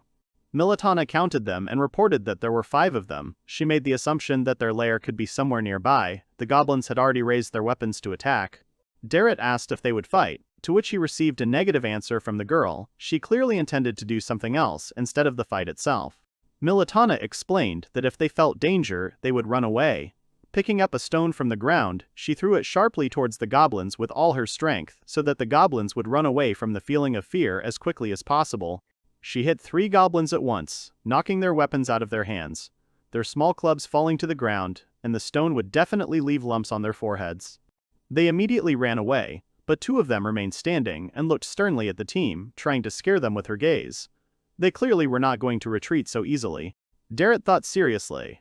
Looking at all this, fighting now was clearly unnecessary, which is why he decided to think of something else so as not to get involved in a fight once again. The goblins raised their weapons, and with a loud cry prepared to attack. They were not going to leave as losers. There was determination shining in their eyes to defeat the intruders. Kanfi was very scared and started screaming loudly. She was terribly afraid of even such simple creatures as goblins, because she considered herself weak even for such monsters. Militana stepped forward, telling them to stand behind her, but Deret stepped forward, which surprised the girl greatly. She tensed up because she swore to protect them herself, and not the other way around. Gripping his huge hammer tighter, he attacked the goblins, sending them flying several meters away from the team with great speed, as if the man had removed a few specks of dust from a shelf. The girls were very surprised. They clearly did not expect such a strong blow from the man. They opened their mouths wide, looking at what was happening before their eyes. Having fallen to the ground, the goblins almost immediately stood up and started running away. Now they had been very scared, which was noticeable by the rapidly running away figures. Smiling, the man began to be proud of himself, because he saw the results of his training. He also did not expect such a strong blow from himself, but was clearly pleasantly surprised. The girls smiled brightly as they watched the picture of a strong man saving them. They were delighted with what had just happened before their eyes. Kantha shouted that Mr. Deret was amazing. She considered him her hero and savior from the terrible monsters that could easily eat her. Militana added that such strength in just a few weeks is incredible. The training was really useful. It has already brought some results. Smiling awkwardly, the man thanked them for the compliments. He was embarrassed by such a large number of compliments. He was not used to being praised so many times, but he definitely liked it. He suggested that they move on. They definitely couldn't stop now. When they had almost reached their goal, they had very little left and needed to move. Suddenly, from the depths of the forest, a loud cry was heard, which certainly did not promise anything good, because the cry was inhuman. Perhaps it was the bear they needed. Very frightened, Kanfa began to ask loudly, "What was that?" Such an inhuman cry frightened her greatly. She tried to find the source of the sound to calm herself. Deret tensed up and turned to Militar, hinting that he was waiting for her instructions. He could not act without a direct order from his captain, so as not to do anything unnecessary. The girl ordered not to lose vigilance, because they do not fully know what this is all about, that they can now be on guard and protect each other. The forest was empty. The screams stopped. The silence began to oppress. It became worse, because the silence after such a scream only frightened and oppressed with tension even more. The team peered into the forest to find at least some hint of danger and to understand what exactly was threatening them now, because they needed to know what they would be defending themselves against. Militana noticed something and suddenly made everyone lie down on the ground with a loud cry that expressed panic and in order to act as quickly as possible. A tree flew towards them, a huge tree that could kill if it hit a person, at great speed, someone really strong. It left behind a huge mark on the ground. A huge long hole appeared, similar to a ditch for a river. It was scary because the tree could hit someone. Everyone was scared, but only Militana kept her face. She had to lead the team, as a commander. She had to keep her face no matter what, because she was leading people. Approaching the boys, she asked if everything was okay. Deret answered uncertainly that yes, it was okay, but such a picture frightened him. He slowly regained his breath. Kanfa began to thank the captain with tears for saving her. The girl turned around and came to be careful. It was not the end yet. She felt this danger and was ready for a blow from any side. In the depths of the forest, something began to appear again, slowly moving towards the people, threatening to jump out at any moment, attack quietly and quickly, without even having time to notice. From the darkness of the forest, an iron bear appeared, standing on two legs and in shining armor, a threatening figure that showed that he was a dangerous monster. Deret was surprised by its huge size. He really didn't expect the bear to be so big. It was very frightening, because such a huge bear could kill with one movement of its paw. Militar did not wait and gave the command to Kanfei to act. The girl answered uncertainly and took the whistle to blow and call someone for help. They needed people. All the people in the forest heard this sound and realized that someone needed help and urgently needed to run towards the sound before it was too late to save someone's life. Stepping forward, Militar proudly said that she would fight. She couldn't allow anyone from her team to go into such a dangerous fight because the bear was too dangerous. She turned to her Shinma sword and slowly drew it from its sheath. The sword engulfed in a soft light, shining brightly into the dark forest. The sword was shining brightly, ready for battle. The girl stood firmly on her feet, preparing to protect those who were behind her. She could not allow them to be injured. The sword in the girl's hand shone with a magical light, which greatly surprised Deret. He had definitely never seen anything like this before. Such a bright light from a weapon is rare to encounter. She stood bravely in front of the bear, pointing her sword at him. She is not ready to lose. She is determined to protect her comrades and not let them get hurt.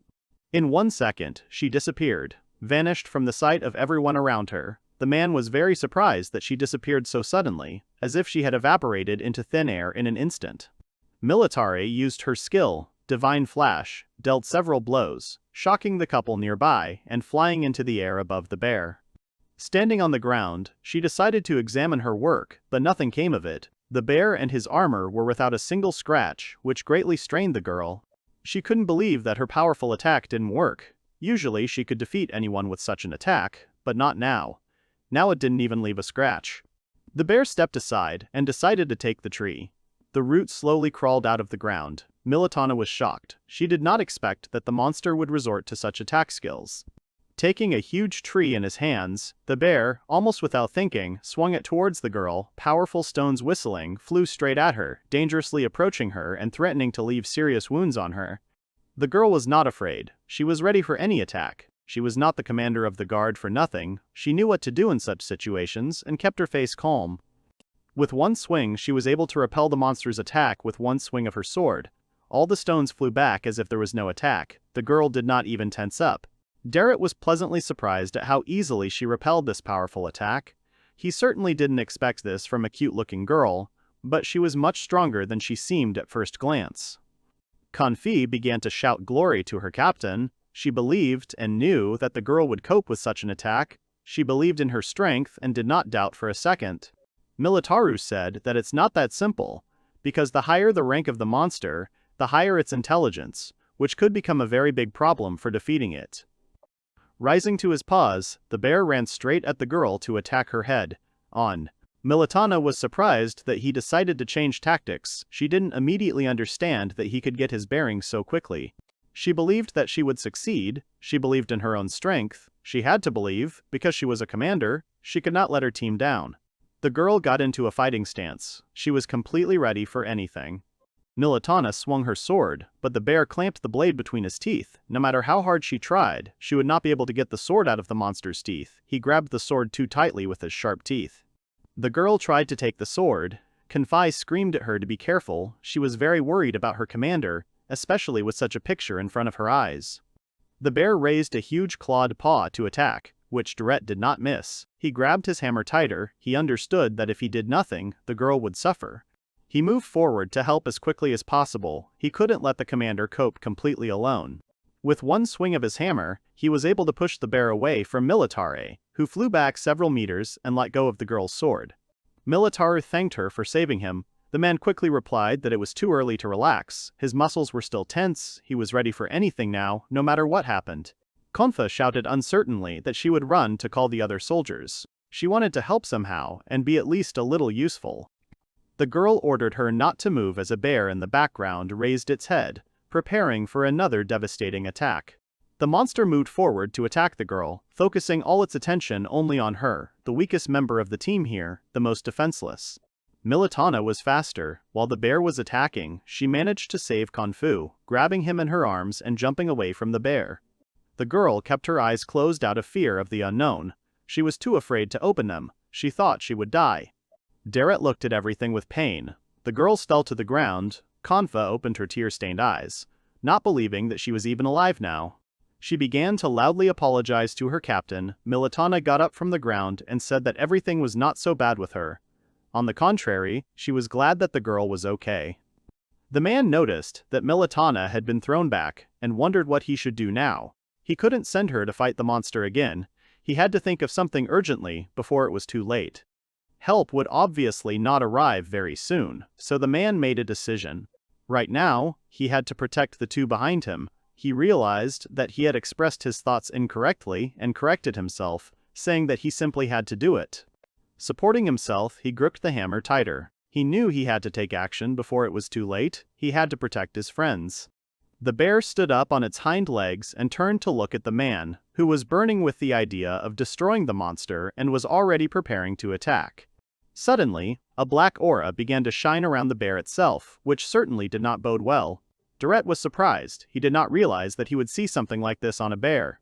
He realized that it was like with the imperfections of the material. He could see the places where something was wrong. He could see absolutely all the imperfections. Deret was fired up with determination, because he could work in the same way as with materials, seeing everything where something was broken. The bear attacked. The man tried to defend himself, using his hammer as a huge and powerful shield to protect himself from the huge clawed paw. The man was able to see the weak points, but because of the attack he had to cover himself with his hammer. All this greatly hindered him. The monster raised its clawed paw to destroy the blacksmith with one powerful blow. It was already ready to kill and tear apart. Militana began to worry about her teacher, but Deret grabbed the hammer tighter. It was filled with magical light. He was going to this hammer.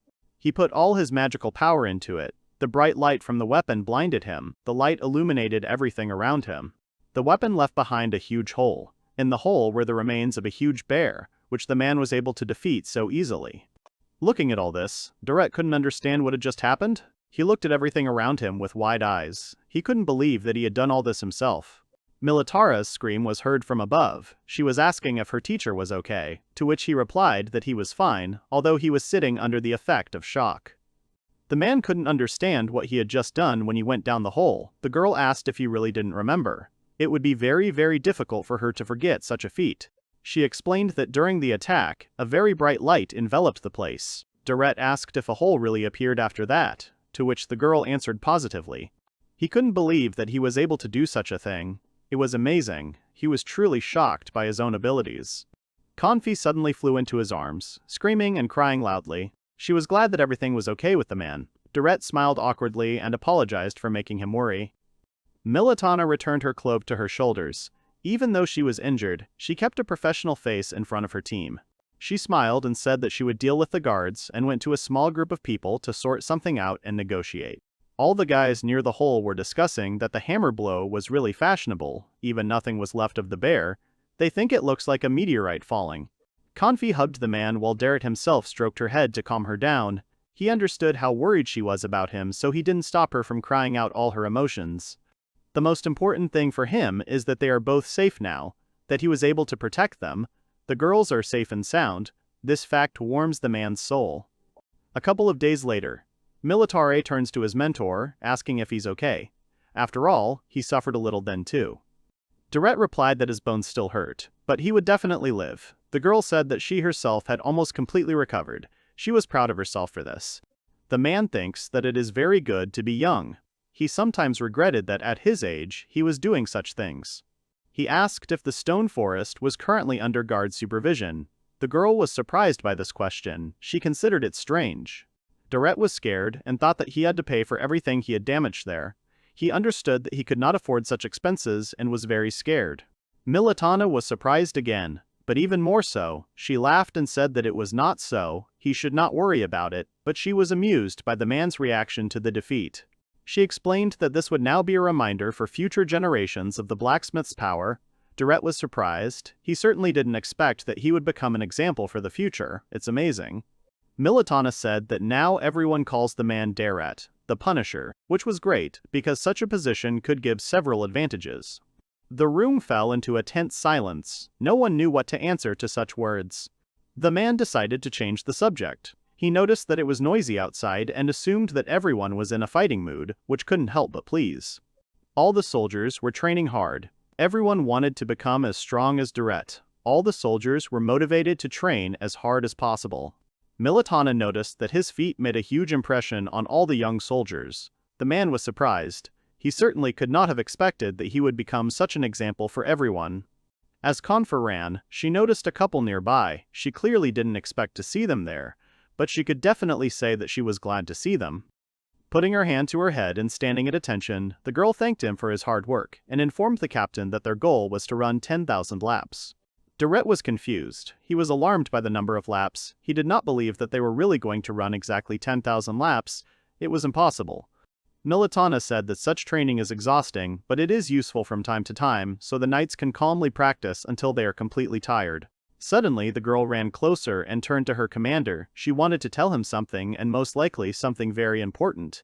The couple was surprised and asked if something had happened, or had she already run all the laps.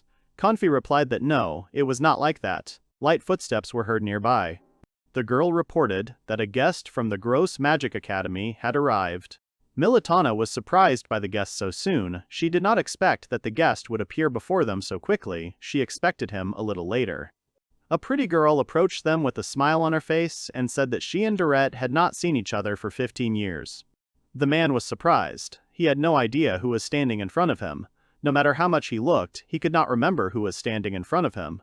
After Nanahikari was banished, two voices were communicating. One was addressing the agent, asking how the plan was going, to which the agent replied that the plan had failed. The girl reported that a skilled blacksmith named Deret had become the sole blacksmith for Groz's army. The gentleman said that good luck was unacceptable. The agent bowed her head and said that she was very sorry. She spoke sincerely, because lying to your gentleman is more expensive for yourself. But the lord understood that she was a very important pawn, and losing her now was not the most advantageous position he could take. He says he will give his agent one last chance. It is not often that you get such kindness from him. The girl closed her eyes and thanked her master for such generosity. She was glad that she could stay alive and not suffer. She was given a second chance to correct her mistakes. A rough voice ordered not to waste it, to which the girl did not find what to answer. She could only silently agree, because her life depended on it. Deret asked the girl who she was anyway, which made her very angry. She was upset that she was not remembered. She could have been offended, but she was not a child anymore. Smiling, not a kind smile, she introduced herself as Issa, speaking as if her name should tell the whole story for her. Deret felt some kind of evil aura, and it seemed like some kind of realization came to him, as if he slowly began to remember something, some old events that he had truly completely forgotten. He suggested that a long time ago, they played together, to which Issa happily replied that he was right. Grabbing his hands in hers, she said that she was very glad to meet him again. In a gentle voice, she said that all this time she had been thinking about Mr. Dereta and could not stop doing so. She was constantly thinking about him. Militaru got between them and asked the girl to leave the man alone because he was very tired. She tried to get the intrusive girl away from her teacher. Noticing the toys on her belt, Issa said that the girl treated it like a toy, which made her laugh a lot because she considered it to be just a very stupid activity. Covering her smile with her hand, she laughed at the fact that Militare was behaving like a child, which made the girl very angry. She was ready to kill her rival right now, without thinking about the people around her. In a stern voice, she said that she had just been thinking that the moment to settle the score would soon come, and now it had come. Clenching her fists, she was almost ready for battle.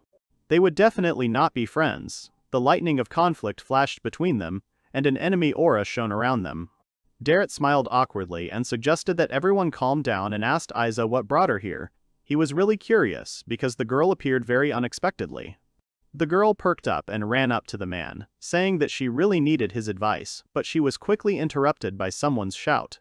A man ran up to them. Eiyuu explained that it was Baya's deputy. The man said that he was very pleased to meet him, to which the deputy said that he did not believe that this old man was the best blacksmith. He didn't like it. He asked, did she dare to contradict him? He threatened that, upon his return, he would have a private conversation with her. With one phrase, he almost ruined the whole impression of himself. Militar was nearby. She ordered the deputy to take back all his words and personally guarantees Deret's skill. She could not allow anyone to insult the man's strength, because he is truly a great blacksmith. The man's face changed dramatically. He said that he was very glad to see the commander and complimented her, because she looked great as always. This compliment looked very stupid for the girl herself. Deret knew this old man was terrifying and wondered if he realized how he looked. His thoughts were interrupted by someone screaming very loudly. Zenin ran up to them and said that he had done everything according to the instructions, but the tool still broke. He was angry, he was ready to scold and blame the whole world for his failures. Deret turned around at the shout and recognized the noisebreaker Zenin in the guy's face. He was really surprised, because he appeared unexpectedly and with acclaim. Senji bowed slightly and apologized for his behavior and for the fact that they broke the tools, because the man asked for them to remain intact. He was terribly ashamed that such a thing happened at all. Suddenly the deputy smiled strangely and turned to Zenin, to which he turned around and rudely asked what they wanted from him. He was clearly not in the mood to answer any questions. With his arms outstretched in a cute hug gesture, the man said he couldn't believe that such a person was sitting in this wilderness, implying that such a great person couldn't be in such a simple place. The people around were surprised. They didn't expect to hear such things about Zenin. For those around him, he was just a spoiled idiot who wanted and demanded too much while doing nothing. The deputy offered the guy to work under him as a special instructor. He said this too confidently, as if he had personally known the blonde and his talents for many years. The guy thought, this could definitely suit him, because his appearance screams that he was made for this kind of work and he would definitely like it. Raising his hands up, he shouted that he knew he was a real genius. He was trying to prove to everyone around him that he was one of the greats, as if he had always been like that. The man proudly said that they needed to go back to school to sort out the necessary documents. Issa tried to stop him, because all this was about a very bad joke. The deputy angrily replied that upon his return he would wait for the girl in his room and had no intention of engaging in any further dialogue with her. Zenin began to brag, telling Deret that this was the difference in abilities and asked him to humble himself. He began to consider himself great, as if they saw some special talent in him that no one else had. Both of them suddenly disappeared, to which the whole company could only open their mouths wide in shock. They themselves did not fully understand what had just happened in front of them, but decided not to discuss this topic. Gross Army Military Base. Militar put a cup of tea on the table, offering it to the guest.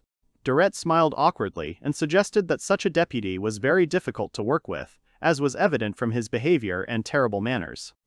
Issa sighed and said that he was completely right. She politely apologized for all this commotion. She was truly ashamed of what the deputy had caused here. The man remembered that the girl had been appointed Supreme Master and said that she should definitely be proud of it, to which the girl lowered her head in embarrassment. She said that she achieved all this only thanks to the staff that Deret himself made. The man was surprised and wondered what kind of staff he had made. He could not remember making anything like that. Issa decided to show it without thinking, because she knew that it was Deret who made it. In her hands appeared the staff of the great magician Devondo. The weapon has the 5th rank and the attribute of light. Looking at the staff in his hands, the man could not remember doing anything like that. No matter how much he looked at the small details, no memories associated with this staff came to mind. Issa explained that this staff was made a long time ago and had gone through many improvements, so it was not surprising that its appearance might differ from its original form. Deret was surprised. He wondered how he could consider this his creation if it had gone through several changes. He would be ashamed to call it his weapon entirely. The man left these thoughts and asked what the girl wanted to talk about. Issa answered that the academy was currently conducting courses on studying the holy attribute. That is why she wanted to ask to create staffs with a sacred attribute. Deret replied that he would definitely cope with such a task, to which the girl happily thanked him.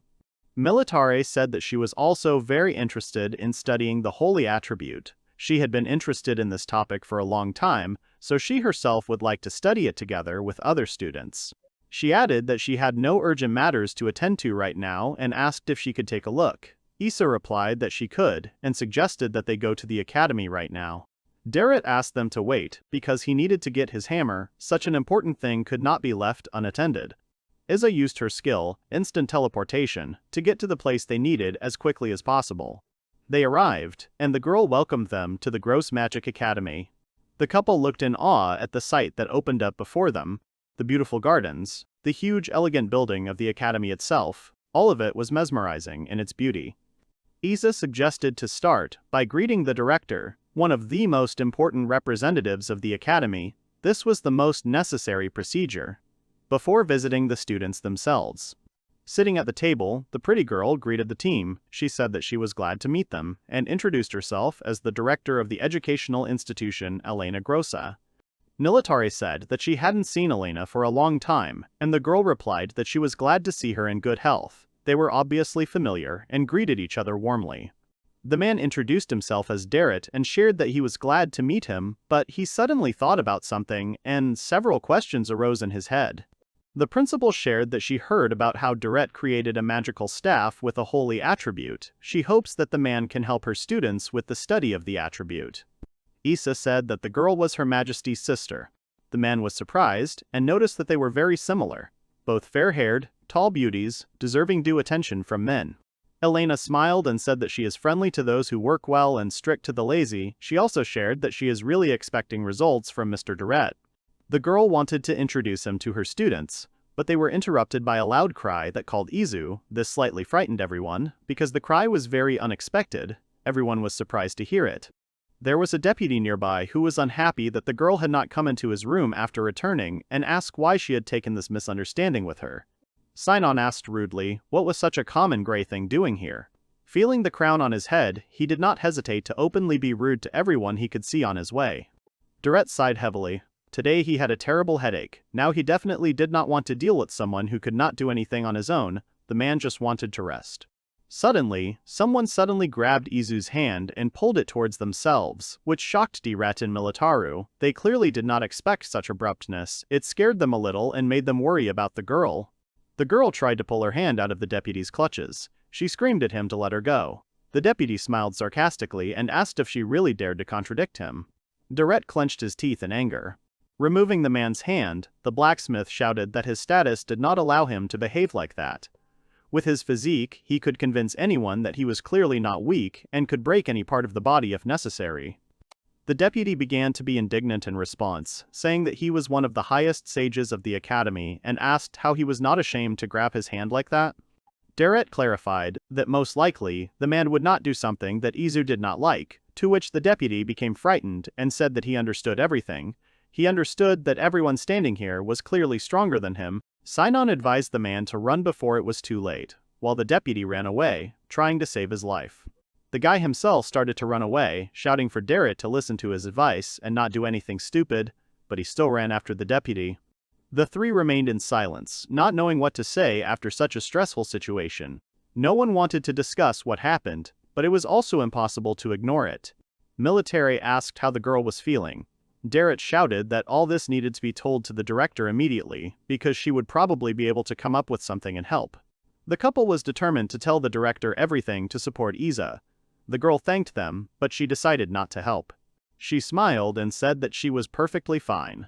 Her gaze darkened. She said that she had already gotten used to this. It was clear from her face that all this had been going on for a very long time. Deret and Militar looked at her sadly. They really felt sorry for Eiyuu now.